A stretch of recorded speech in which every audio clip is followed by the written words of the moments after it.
Never, ever, ever give up. Things will work out just fine. Look at the way I've been treated lately, especially by the media. No politician in history, and I say this with great surety, has been treated worse or more unfairly. You can't let them get you down. You can't let the critics and the naysayers get in the way of your dreams.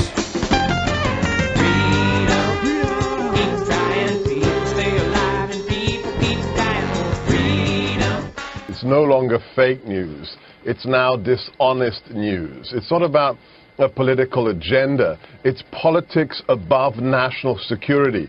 We've gone through the numbers just since February. Let's look at what has been leaked to the press. I'm just going to give you a handful.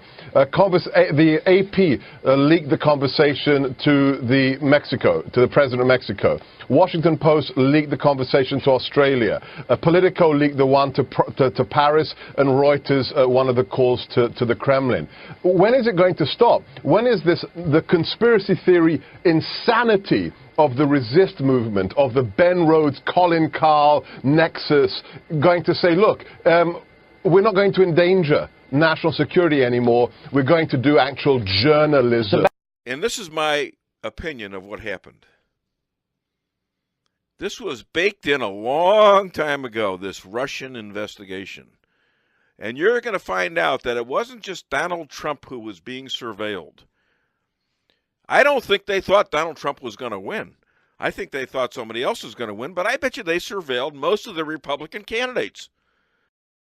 So it was an insurance policy that if a Republican happened to get elected, they'd go with this Russian story. There is nothing to this. Nothing.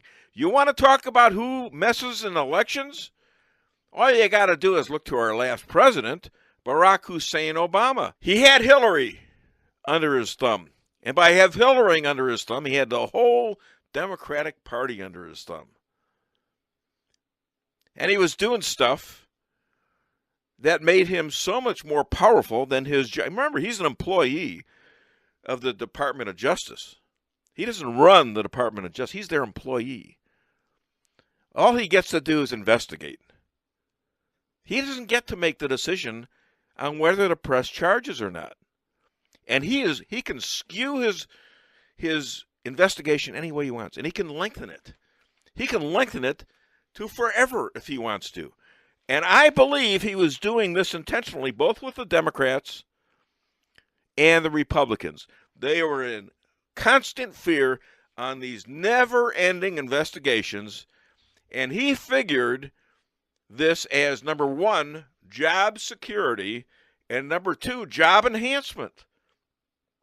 He theoretically became the most powerful person in the country, even more powerful than the President of the United States. Donald Trump did this country a favor when he fired James Comey. An absolute total favor. This guy was taking over the country. Remember J. Edgar Hoover? All the stuff he had in Martin Luther King and he had on the Kennedys?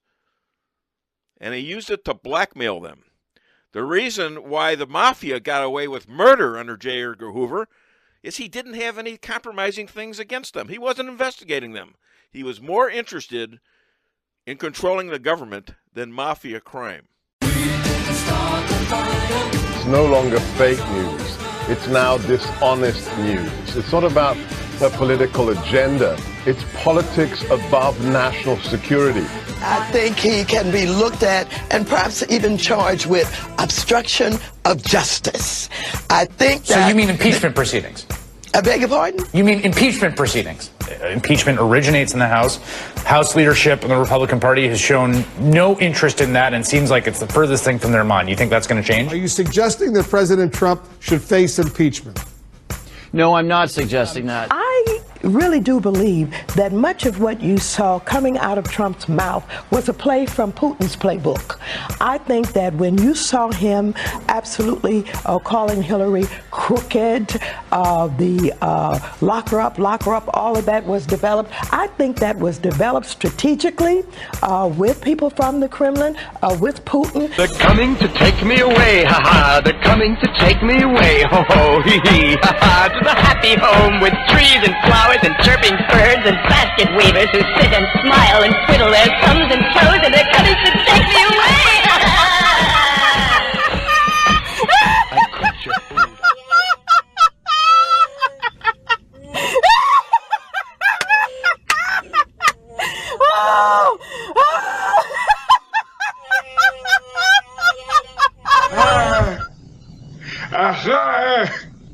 What do you know from funny, you